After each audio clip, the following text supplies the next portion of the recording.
Hey, what's going on, everybody? This is D back again with MKD58 Media, and I've got another movie review for you guys.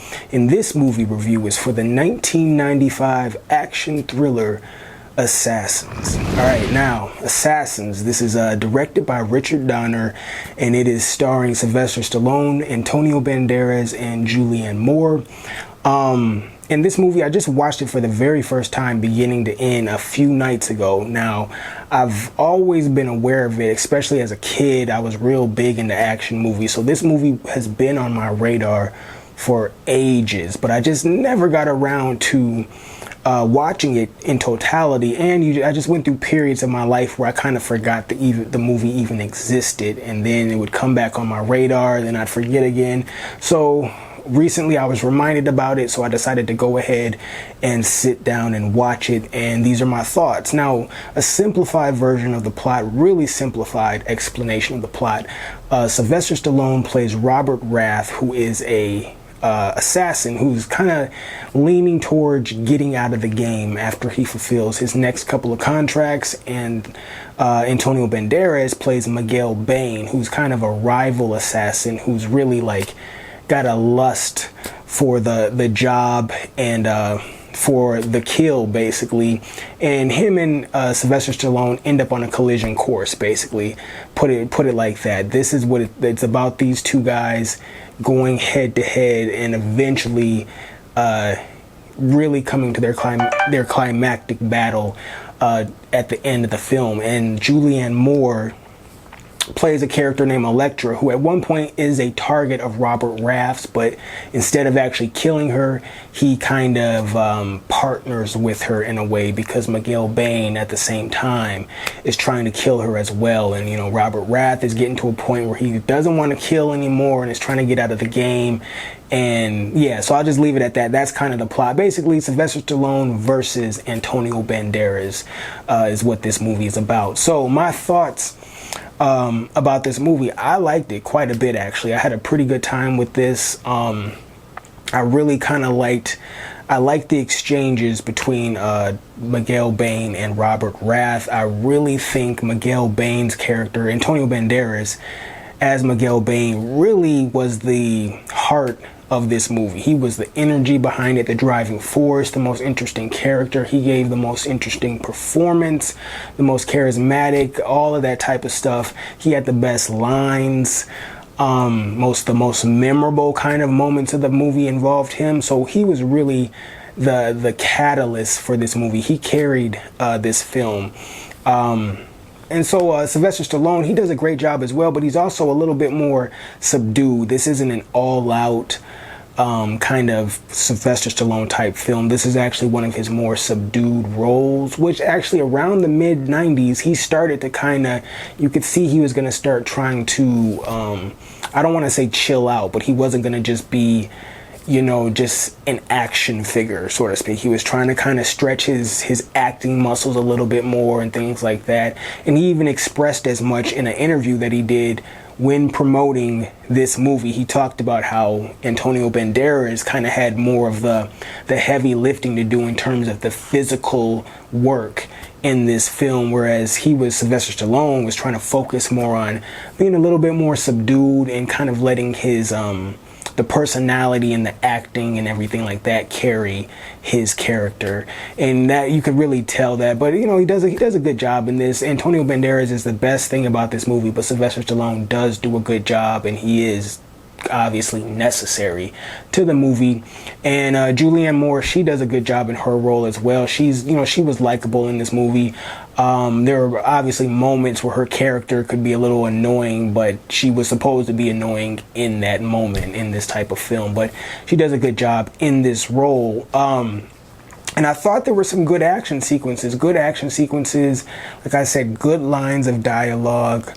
My favorite kind of moments in this movie, the cab scene, is obviously, if you've seen this movie or know anything about this movie, you're kind of already aware for sure of the the cab scene that takes place in this movie.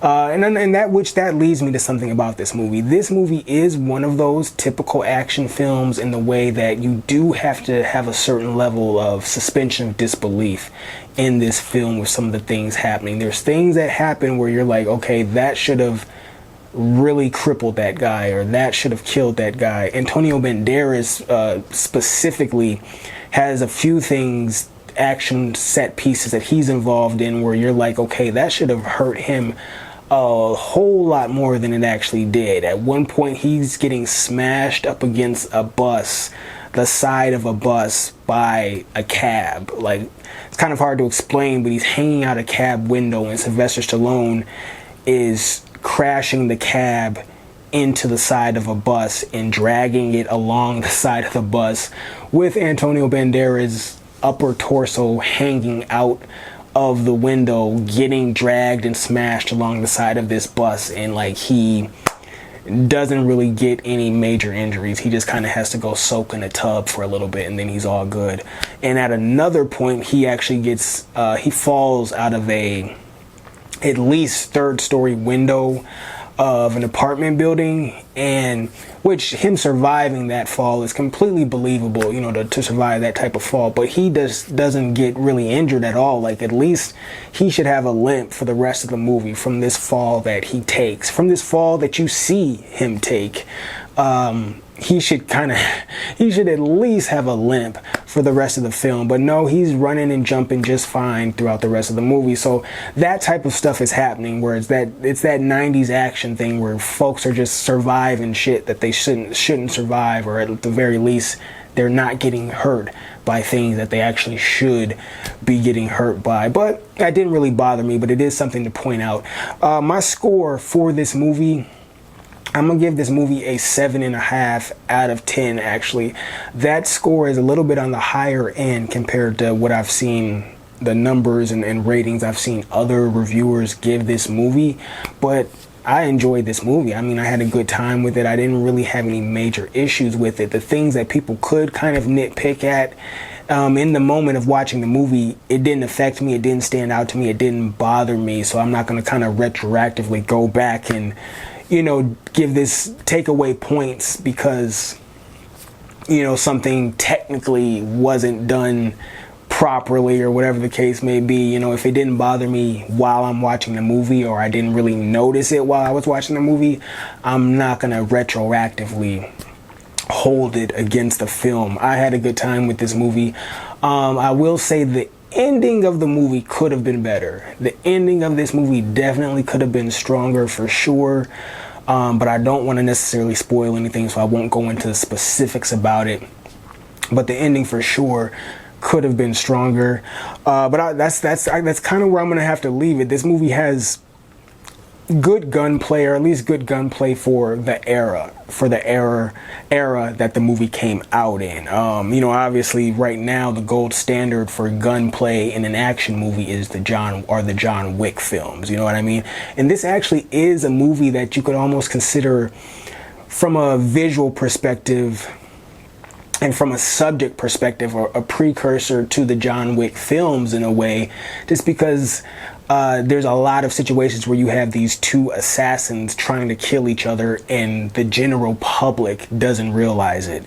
There's actually a specific moment that really reminded me of John Wick 2, I believe it was. John Wick 2 was the one with Common in it, I believe. That reminded me of John Wick 2 because these two guys were kind of shooting at each other.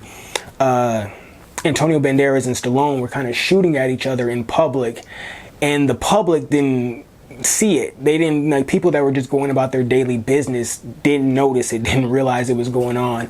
And that reminded me of this exchange in John Wick 2 between Keanu Reeves and or between John Wick and Common's character, where they're like in some sort of subway area or mall area or something, and they're kind of sneaking shots at each other, like they're walking parallel to each other, but probably like 100 yards away from each other. Common's up on the second level of this mall area, and John Wick is down a level below him. But they both see each other, and they're in public though, and so they're kind of low-key taking little pot shots at each other while they're walking, and nobody in the public even realizes there's a gunfight, full-blown gunfight happening right in front of them. So there's little things like that reminded me of John Wick, but obviously John Wick has the higher level of gunplay and things like that. And in this movie, the silencer is kind of all the handguns were kind of had silencers on them, so it's a very Hitman like film. Just so heavy usage of silencers in this film, silencers and sniper rifles, you know what I mean, kind of the weapon du jour for assassins, at least in the mid 90s or whatever. So I guess I will leave it there. I'm trying to see if there's anything else to say about this movie. I will say, okay, Antonio Banderas, this might be outside of Desperado, this is probably my favorite Antonio Banderas performance. His character came off a lot like a Joker type character. And I'm not even going to take credit for that comparison. I've seen somebody else actually make that comparison. And then I watched the movie and I'm like, yeah, it made a lot of sense. His character does have a certain level of kind of Joker type vibe, especially the Heath Ledger Joker, a Joker type vibe to him. And it was just an enjoyable character, just a fun kind of eccentric, crazy character he played. Yeah, so that's it. I'm gonna just leave it there. 7.5 out of 10 for Assassins. I definitely recommend it if you're a fan of, Antonio Banderas, if you're a fan of Sylvester Stallone, you're a fan of 90s action films, if you're a fan of movies with gunplay, shootouts, and all that type of stuff.